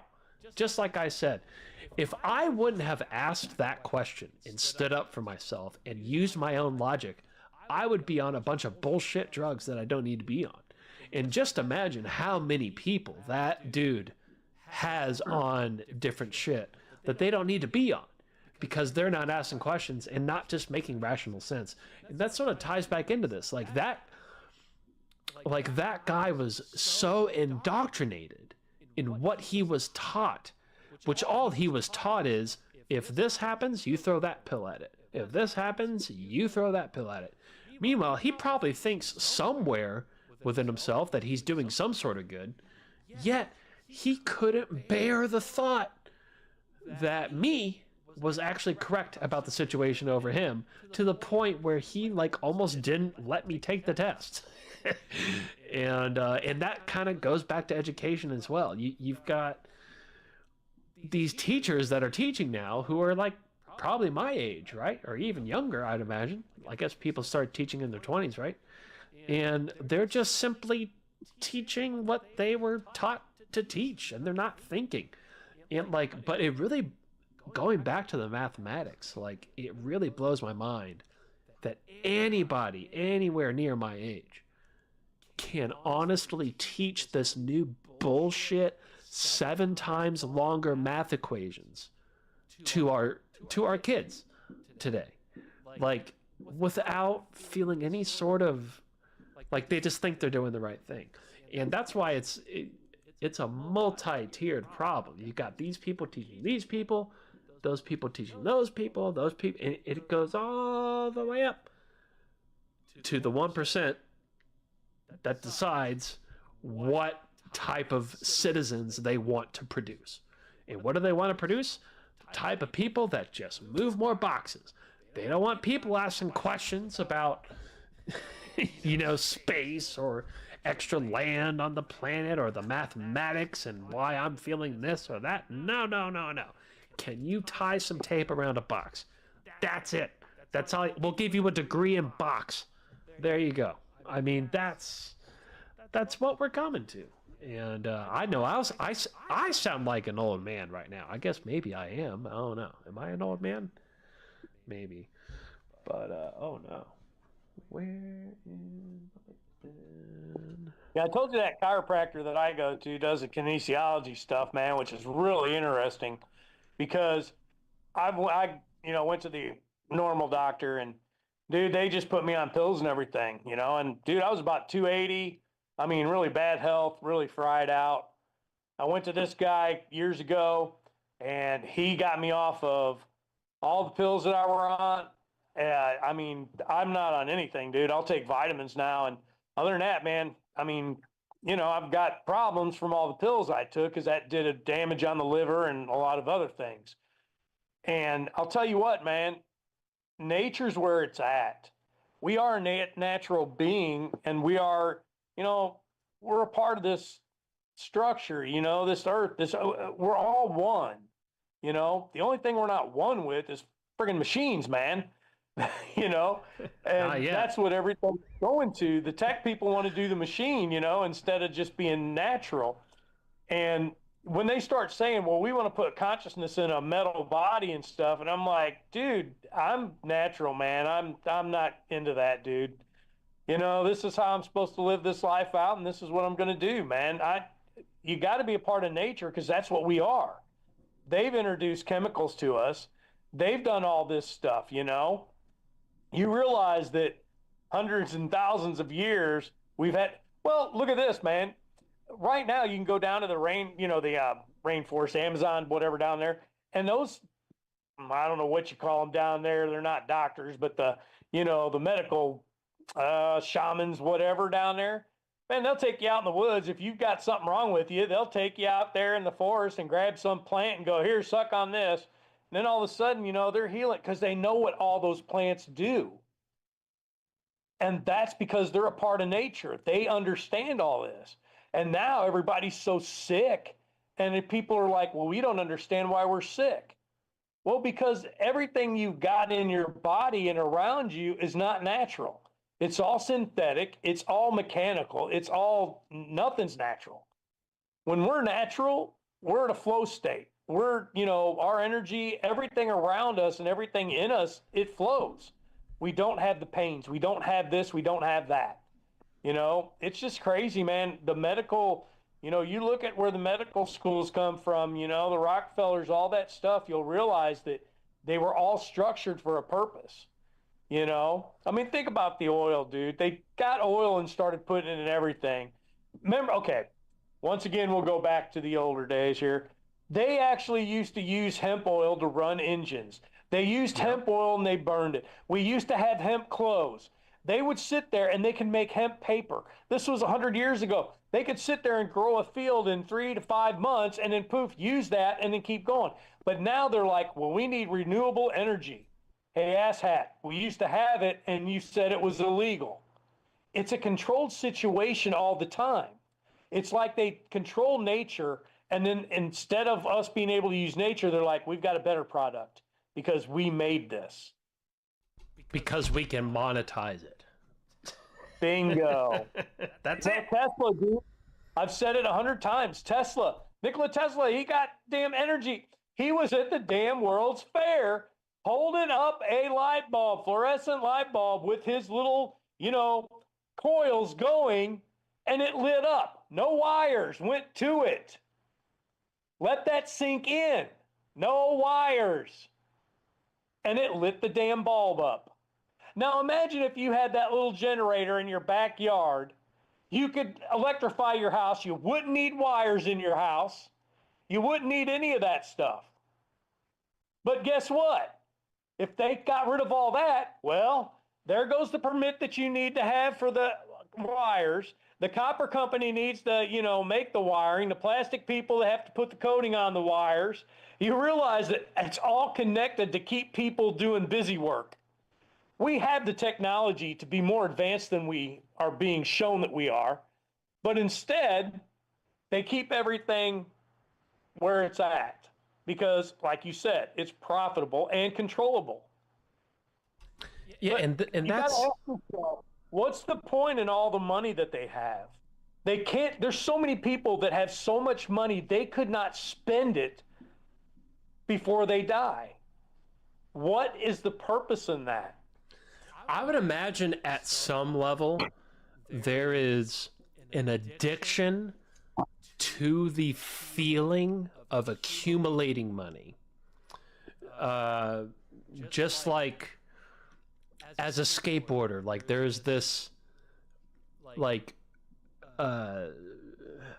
what's the word I'm looking for? There's this like tribal feeling of learning a new trick and and getting it, you know, like somehow these people have become so fuck that they actually like get off on accumulating more than $100 billion. Like, oh, I got 101 billion. Yeah, like, what? How many yachts? Like you said, you can't even. What the fuck can you even do with all that money? But even then, with these multi-hundred billionaires, right? There's not that many of them, but there's enough, right? I think they're even pawns in an even overarching structure, those of which at the top want people to be like that to keep the money from these people down here. And, you know, obviously we're seeing the middle class eliminated, right? And, you know, and they don't give a shit what these guys do. What? They buy yachts and buy islands. I don't know. Every once in a while you get a P. Diddy and, you know, whatever. But they, like, it's all, even as much as those, like, if you're playing in the level field of money, if you live in a reality where money matters, then you're not at the top. Even if you have $500 billion and that matters to you, then you're not at the top. You're not a part of the controlling group. The people that control even that, they don't have social security numbers. You can't Google their name. They don't live in this same reality that we live in. I mean, yeah, they might physically, yeah, exactly. And like they we have the illusion of being free, but they are truly free. For all we know, from our perspective, it sure seems like they would be, but who knows? Imagine if there's something above that, and who that would be, or what that would be. We're quite literally not in a position to know that. We're not in a position to know that, but we're in perfectly well of a position to know that this is all bullshit. This is all bullshit. You know, they turn off the stock market every night, and then they turn it back on in the morning. And they're like, oh, it's gonna burst. It's gonna burst. Who knows what's... Well, then leave it fucking off. Like, they're just making this shit up. Oh. You know what's funny? The stock market, man, it's all done with AI now anyway. It's been like that for a while, and people don't even get that. It's probably been like that for decades. You know what? No matter what anybody wants to think and all our stuff that we're just sitting here talking about, like I said, if you break everything down to its simplest form, you'll start understanding and realizing everything around you better. And the one thing I will tell everybody, and I hope it sinks in, you're either in service of self or in service of others. And that is how I look at people. The one thing I'll say about you is you are definitely not in service to yourself. You are always trying to help people and get people woke up and everything with no agenda behind it. And likewise, right back at you, yeah. If you look at people, you can understand where they're at. It's really simple. Are they service to self or service to others? If you are with someone that's in service to themselves, then realize they're not worried about you at all. They don't, if they do so, it's like a politician. They're all in service to self, okay? They're not there to serve us. They're service to self. But if it serves us by some weird coincidence, then they're like, yeah, I did that for you. But in reality, nothing they did. It was just a happy stance that happened. And they're like, oh, hey, yeah, it worked out for them too. This is great. Now we both are okay. But in reality, they only care about themselves. It's service to self. Because think about this. Politicians go up there. If anything, if we're getting ready to have a nuclear attack, they will take all of the government people take them underground, okay, and protect them. What are they up there to do? Serve us and protect us. They don't have that stuff ready for us. A nuke comes over here, we're on our own, but they're all underground. Their service to self. They can say their service to others, they're not. Actions always speak louder than words. And that's the critical thinking people have to do. They can sit here and play this game and then put this show on for everybody and then got everybody fighting. Oh, this guy sucks. And then all of a sudden he does something they like and they're like, hey, I like the guy. He's starting to wise up. 10 minutes later, he does something. He sucks. It's a constant mind fuck for people. It's a show. It's all nothing but a show.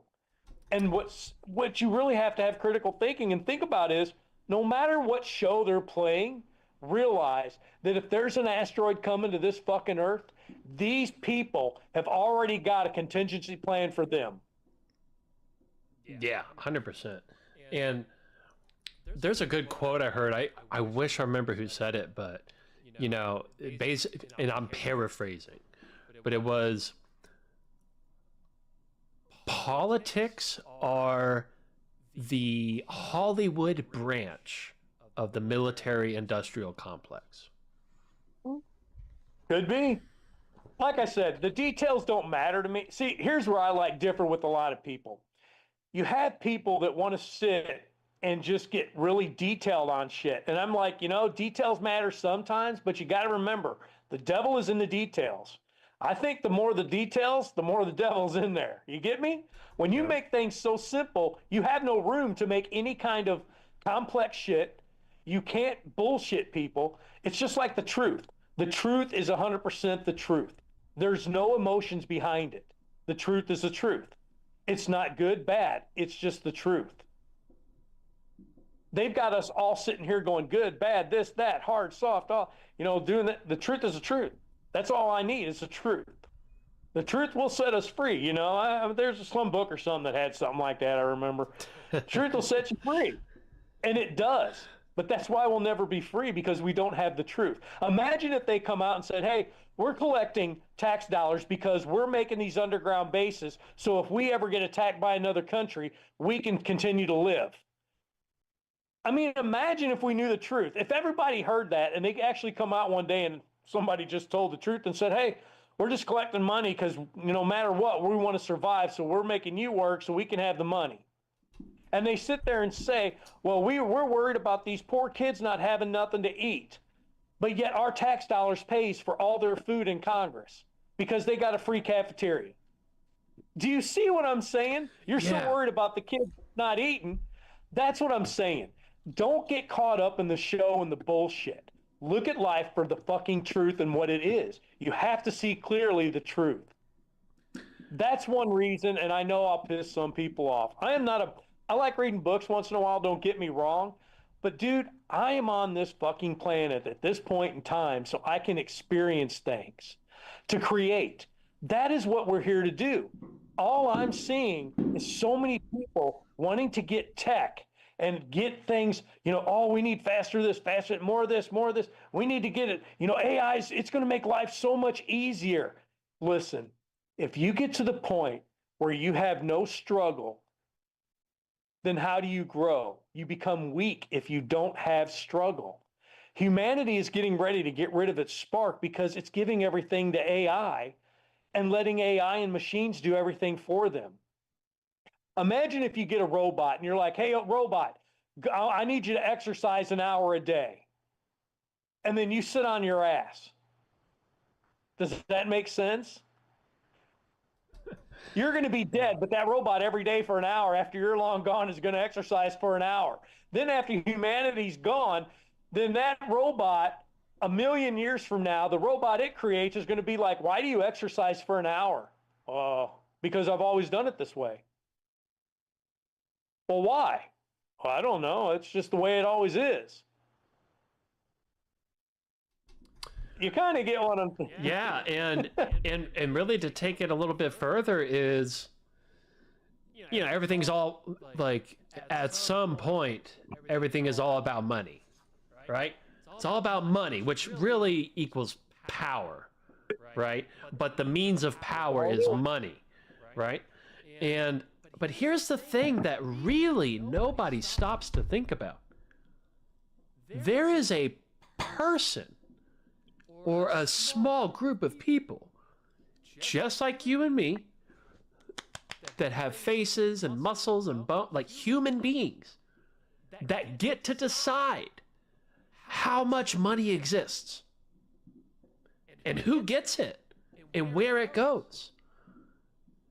Those people are not on the same playing field as all of us. Like, and that really means like money, like, not to sound like a fucking hippie, but literally money is made up.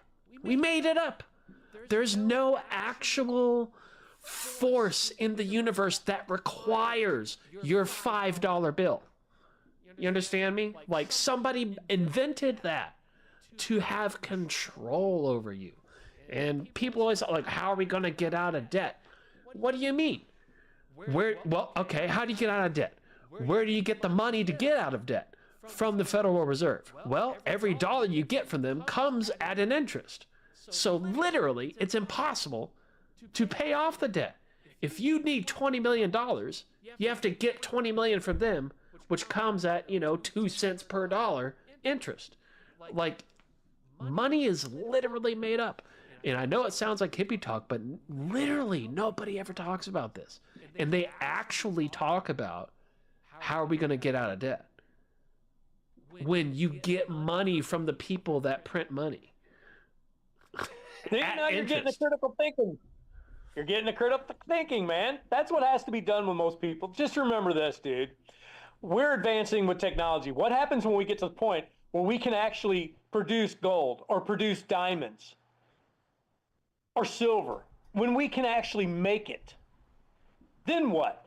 Then they're going to go, well, no longer is this going to be used as a valuation for money or monetization, whatever you want to use, whatever word. They're going to be like, from now on, it's coca leaves, and we're only going to grow coca leaves in one state, and then the rest of the world has to use this for the... You see what I'm saying? Everything is made up. It's the value they put on something. Yeah. See, a long time ago, the value was I would work and then I would barter with somebody. If they grew food and I went hunting, then we would do the bartering thing. But then all of a sudden, there was this guy like, hey, I'll be the middleman. Why don't you just let me buy this? I've made this money. Why don't you let me use this money and give you this? What they did was like IOUs. That's where IOUs come from. And they said, hey, I'm going to give you this IOU, and I'm going to say that that's worth 2 cows. Then he's going to go over to this guy with the 2 cows, and he's going to be like, okay, well, I'm going to give you this IOU for the cows, and I'm going to take the cows.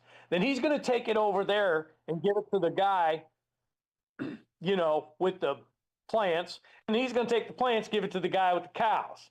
And then he's going to say both, hey, guys, I'm doing this for you, so is there maybe a way maybe you can give me 5% of what you're giving to each other, and then that way it's my way of kind of, can I take a little bit of the cow and a little bit of the plants?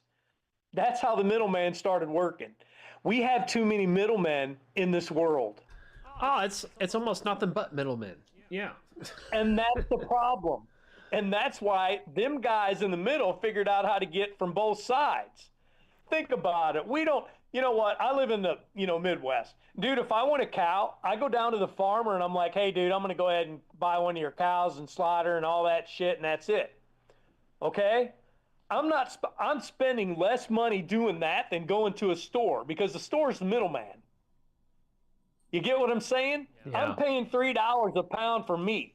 You go to the store, you're getting charged $6, $7 a pound. Yep.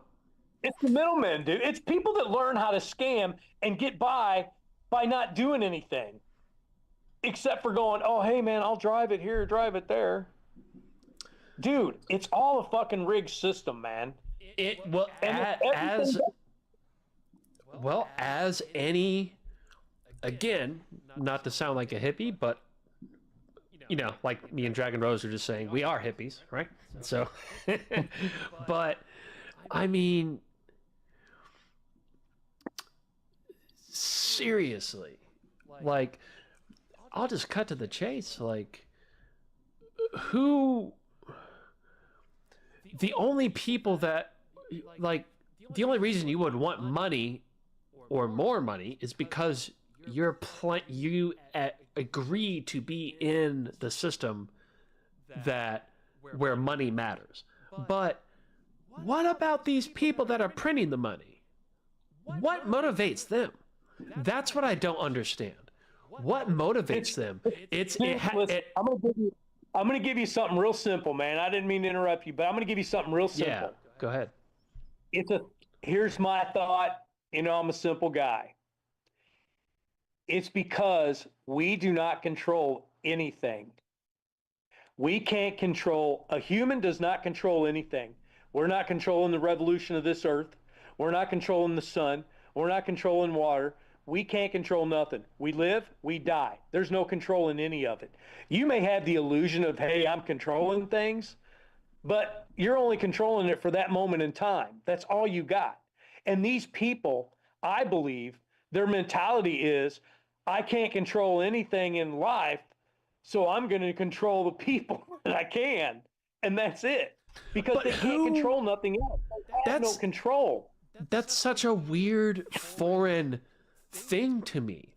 I have never wanted to, like, in my personal life, I want everyone around me to do whatever they want to do. Like, I have zero will to control somebody. So who are these?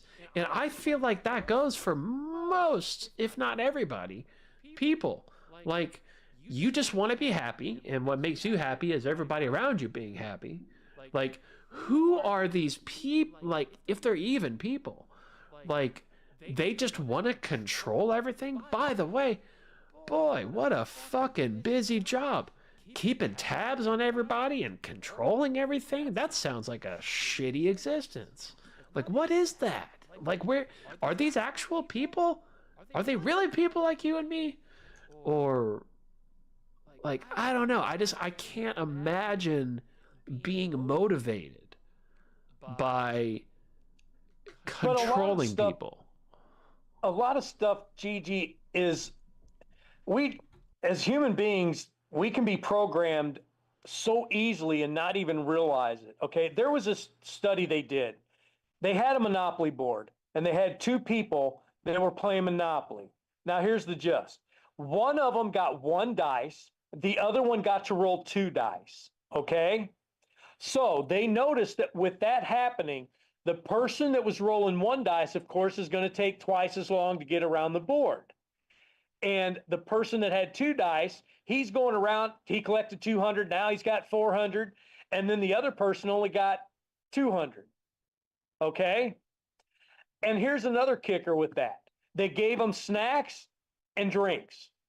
Okay, I'm just telling you this so this study and you'll kind of understand a little bit. Yeah. Because sometimes you're put in a situation that you're actually manipulated without even realizing it because of the situation.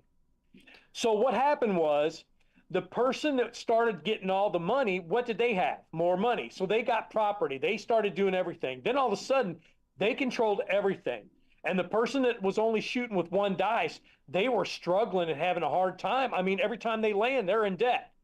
Then all of a sudden, they realized that the person that was rolling with one dice wasn't eating the snacks and drinking a lot of the drink. They started going in survival mode. The person that was going and getting all the money and doing all this, they noticed that guy was sitting here starting to eat all the snacks, drink all the drink, and they noticed that they changed. They got more service to self than they did servicing with others. Do you see what I'm saying? That person started to turn into an asshole because they were taking and having control over everything, and their mindset changed. Now, mind you, this was just two people and a Monopoly board in a university setting that they did this. But does that tell you a lot right there? Isn't that wild? It does tell me more. I still don't, like, if I was the guy printing money, like, I wouldn't keep money from these people and only get, like, I would, like, who needs money? Like, there you go. Like, who needs what? Like, there you go. Like, that's it. Like, who are these people that just, mine? I only have 17 yachts, mine. Like, where does that come from? Is that even human? I don't know. But I hear what you're saying, though. Yeah, that would be a natural. Your brain can't comprehend that because that is not in you.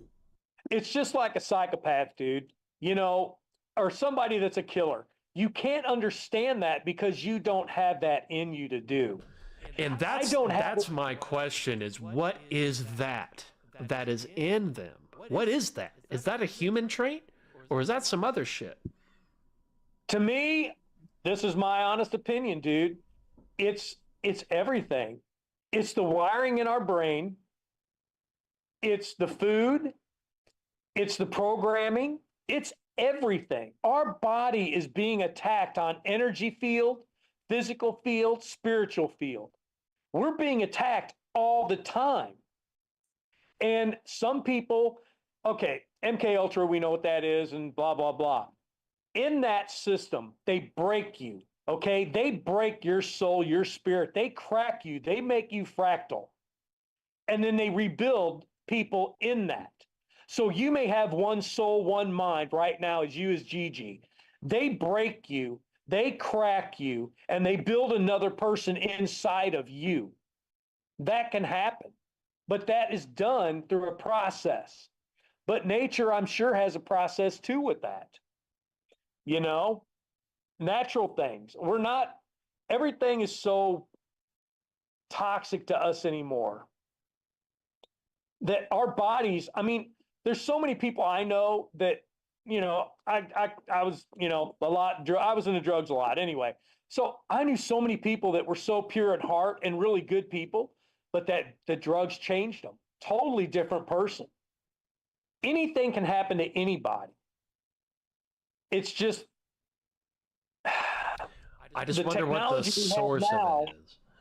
The technology we have now, it's so much easier for them to do that than it is nature doing it. You know what I'm saying? Naturally, we're not like that.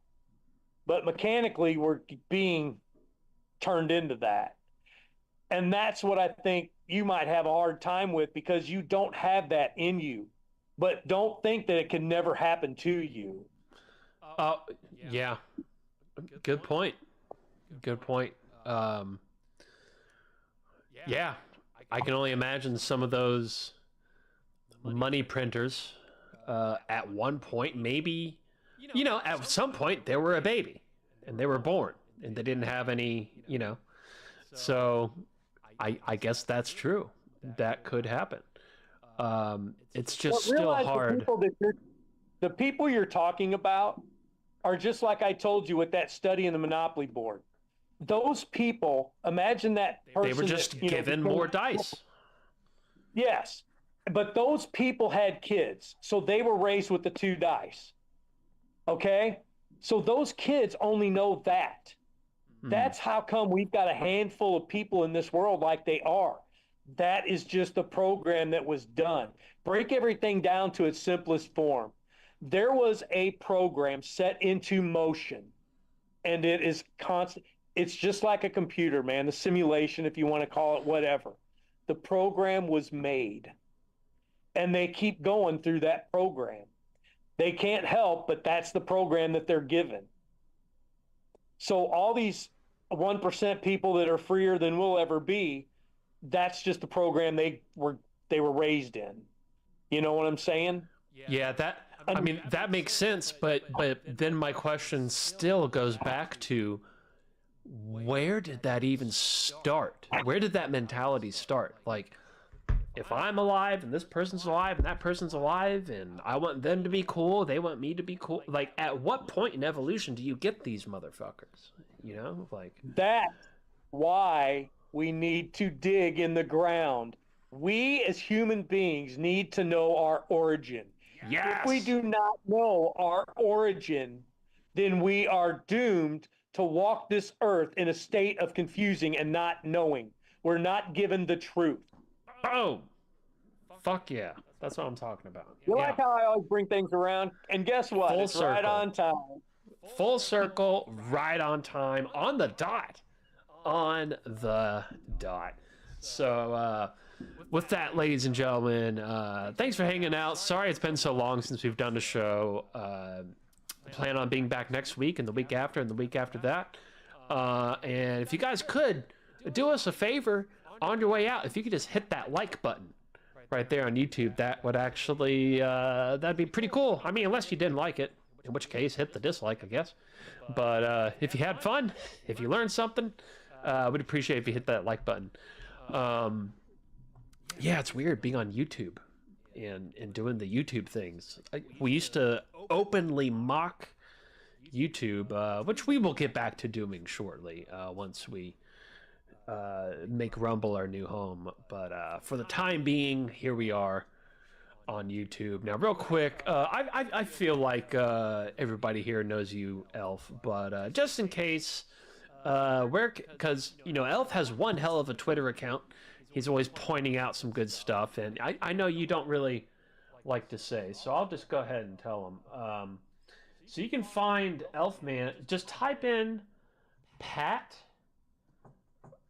Actually, you can just type in the Elf, I think, and it might pop up, but no, it's at Patrick Breese. How do you say that? Is it Breeze or Breese?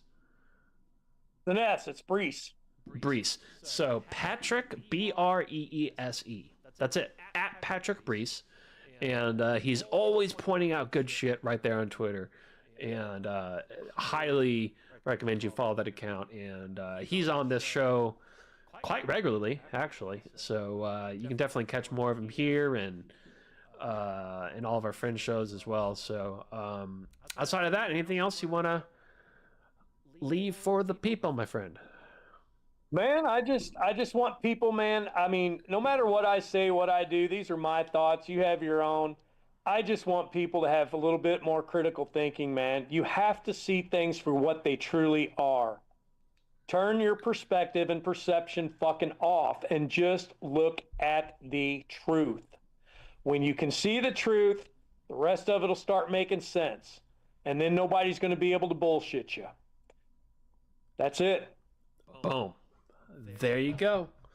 There you go, folks. And yeah, like I said in the promo, always a riveting conversation with Elfman here, and certainly more of these to come. And I'd just like to throw out there real quick, man. I just want to say hey to my brother. He's out there. He knows who he is. And I just want him to know that I didn't say anything I shouldn't have. And I would like to say the same to my brother, as it were, as well. I almost did, but I cut myself off. I know. Yeah. So, with that, I think that's a perfect place to wrap this up. Yeah, let's go ahead and do that. So, thanks again, Pat, for coming on tonight. And we will be back next Friday, ladies and gentlemen. I know I say that sometimes and it doesn't happen, but we're going to be back next week as well. We're getting back to full tilt boogie mode here with Shift Happens. It's been a few months off, but it's time to come back. So that's what we're doing. All right. And with that, ladies and gentlemen, this has been Shift Happens here for the Fringe FM. Oh, well, man, I'm so used to saying that. Rest in peace, Fringe FM, is what I meant to say. This has been Shift Happens. I'm your host, Gigi, and producer. Follow me on Twitter at Shift Happens Pod. For all the show up, that's where we update everything, as well as shifthappensradio.com. But Twitter actually happens first. So follow us on Twitter at Shift Happens Pod. Associate producer is Brad Harris. You can follow him on Twitter at ADS Brad Harris. And as always, all blames and faults go to Fran. That's right, hashtag Fran's fault. And with that, ladies and gentlemen, have a great rest of your weekend. Happy 4th of July. And don't forget to wave bye-bye.